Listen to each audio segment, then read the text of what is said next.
பாரதத்தாயின் புகழ், பாரதத்தாயின் புகழ், பாரதத்தாயின் புகழ். வந்தே வந்தே வந்தே. குருதிகளை சூழேற்று தேசத்தின் மந்திரத்தை குறித்தவனாக என்னுடைய உரையினை ஆரம்பம் செய்து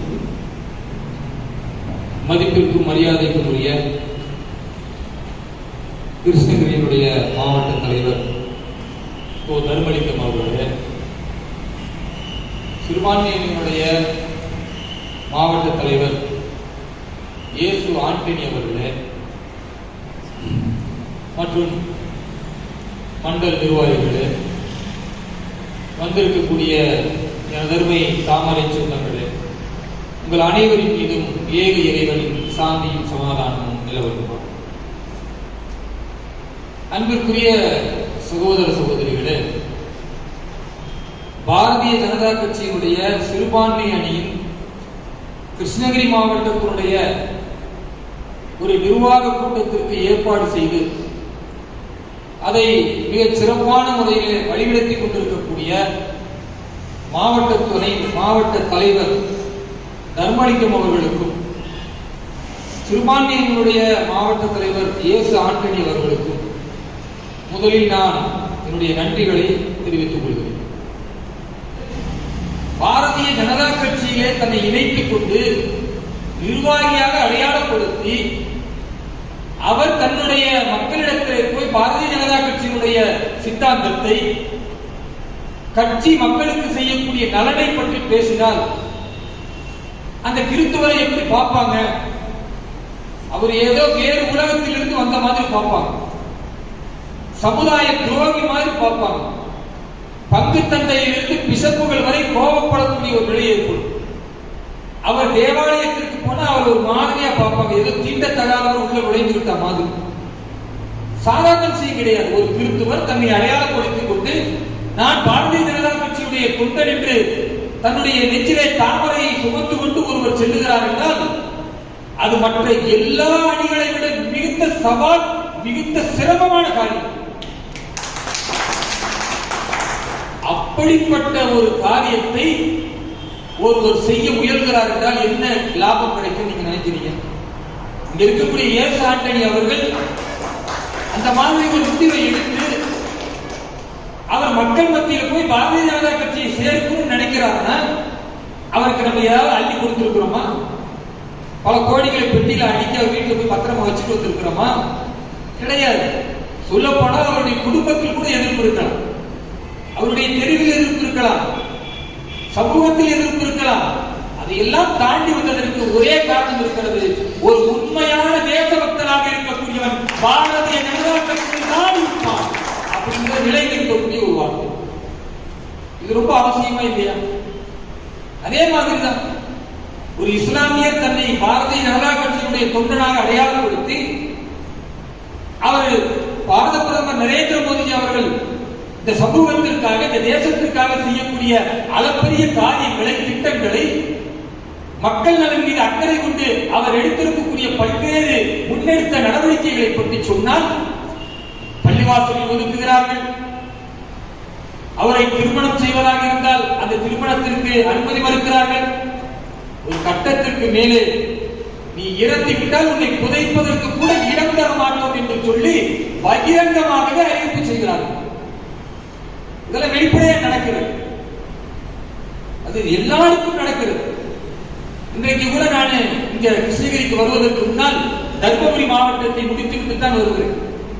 அந்த மாவட்டத்தினுடைய செயற்குழு கூட்டத்தில் அந்த மாவட்டத்தினுடைய தலைவர் சொல்கிறார், ஒரு இஸ்லாமியர், நான் பாரதிய ஜனதா கட்சி நிர்வாகி என்னுடைய வண்டியில என்னுடைய இருசக்கர வாகனத்தில் ஒட்டிவிட்டு பயணம் செய்ய முடியவில்லை.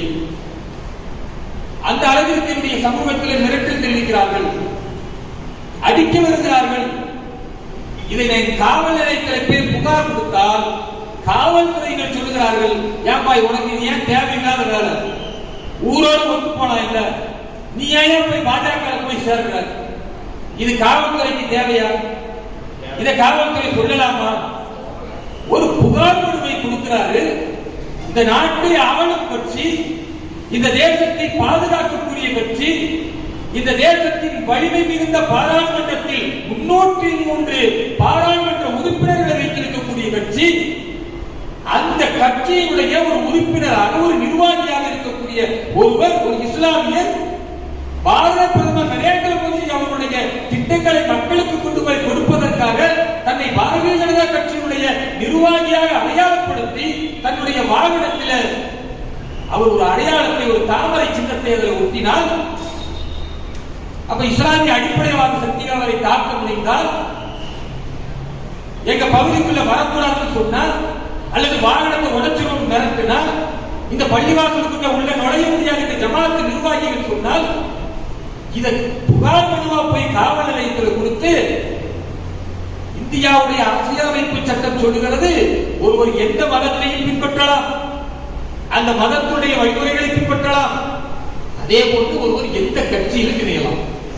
இந்த ஜனநாயக நாடு. ஒரு ஜனநாயக நாட்டில் பாரதிய ஜனதா கட்சியில மட்டும் சிறுபான்மை மக்கள் இணைவதை அடிப்படைவாத சக்திகள் பொறுத்துக் கொள்வதில்லை, தமிழக காவல்துறையும் பொறுத்துக் கொள்வதில்லை. ஏன்னா இன்னைக்கு இருக்கிறது யார் ஆட்சி? திமுகவுடைய ஆட்சி. காலம் காலமாக கிறிஸ்துவர்களும் இஸ்லாமியர்களும் இந்த திமுகவிற்கும் அதனுடைய கூட்டணி கட்சிகளுக்கும் அடிமை சேவனம் செய்து கொண்டிருக்கிறார்கள்.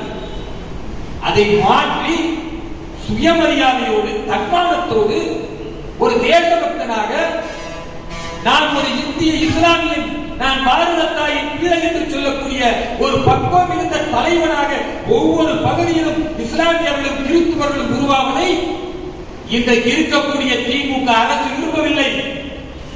அதனால் இஸ்லாமியர்கள் இருக்கக்கூடிய பகுதிகளில், கிறிஸ்துவர்கள் இருக்கக்கூடிய பகுதியில் பாரதிய ஜனதா கட்சியினர் பிரச்சாரம் செய்தால் காவல்துறையினர் தடுக்கிறார்கள், மறுக்கிறார்கள். அப்ப இது நீண்ட காலம் நடக்காதுங்க. பாரதிய ஜனதா கட்சியினுடைய பண்பு என்ன? தடுக்க தடுக்க வளரும், எதிர்க்க எதிர்க்க வளரும். நீங்கள் ஆட்சியை கையில் வைத்திருக்கிறோம் என்ற மமதையில் செயல்பட்டால் எழுதி வைத்துக் கொள்ளுங்கள், அடுத்த சட்டமன்றத்திலே பாரதிய ஜனதா கட்சி ஆட்சியை பிரிக்கும்.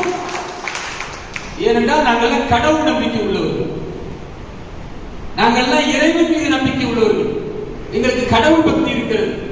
மனிதனை தாண்டிய ஒரு பரம்பொருள், ஒரு சக்தி இருக்கிறது என்று இங்குள்ள அத்தனை பேரும் நம்பிக்கை கொண்டிருக்கக்கூடியவர்கள்.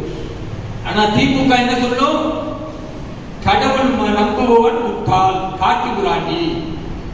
ஆனா கொடுமை என்னன்னா, நீங்க பாருங்க, கிறிஸ்துவ மக்கள் அவங்களுடைய மத நம்பிக்கையில ரொம்ப பிடிப்போடு இருப்பாங்க, இஸ்லாமியர்கள் தங்களுடைய மத நம்பிக்கையில் பிடிப்போடு இருப்பாங்க. சொல்லப்போன இந்து மக்களை விட அதிகமான மத நம்பிக்கையில் பிடிப்புள்ளவர்கள், வழிபாட்டுகளில் பிடிப்புள்ளவர்கள் கிறிஸ்துவர்கள், இஸ்லாமியர்கள். இது எல்லாரும் ஒத்துக்குவீங்க. அதனாலதான் யாராவது இஸ்லாமிய மதத்தை பற்றி இழிவாக பேசினால், கிறிஸ்துவ மதத்தை பற்றி இழிவாக பேசினால் உடனடியாக போராட்டம், ஆர்ப்பாட்டம் வருகிறது. ஆனால் இந்து மதத்தை பற்றி இழிவுபடுத்தினால் இங்குள்ள நிறைய இந்துக்களுக்கு சொரணை இல்லாமல் போய்விடுகிறது என்ற அவலமான நிலையை நம்ம பார்க்கிறோம். ரொம்ப வருத்தமான விஷயம். அப்போ மத நம்பிக்கையில் இவ்வளவு பற்றுள்ள இஸ்லாமியர்களும் கிறிஸ்துவர்களும் ஜமாத்து தலைவர்களும் பங்கு தந்தைகளும் நான் கேட்கிறேன், நீங்கள் சர்ச்சுகளிலும் பள்ளிவாசல்களிலும் அவ்வளவு மத நம்பிக்கையை சொல்லக்கூடியவர்கள் கொஞ்சம் கூட வெட்கம் இல்லாமல் ஒரு சில தேவாலயங்களிலும் பள்ளிவாசல்களிலும் திமுகவிற்கு வாக்களிக்க வேண்டும் என்று சொல்லுகிறீர்கள் என்றால் உங்களுடைய மத நம்பிக்கை எந்த இடத்தில் இருக்கிறது? இதிலிருந்து தெளிவாக தெரிகிறது, உண்மையாகவே இப்படி சொல்லக்கூடியவர்கள் மத நம்பிக்கை உள்ளவர்கள் கிடையாது. அவர்களுக்கு கடவுள் நம்பிக்கை எல்லாம் கிடையாது. மதத்தை வைத்து மக்களை பிரிப்பதற்கு பயன்படுத்துகிறார்கள்.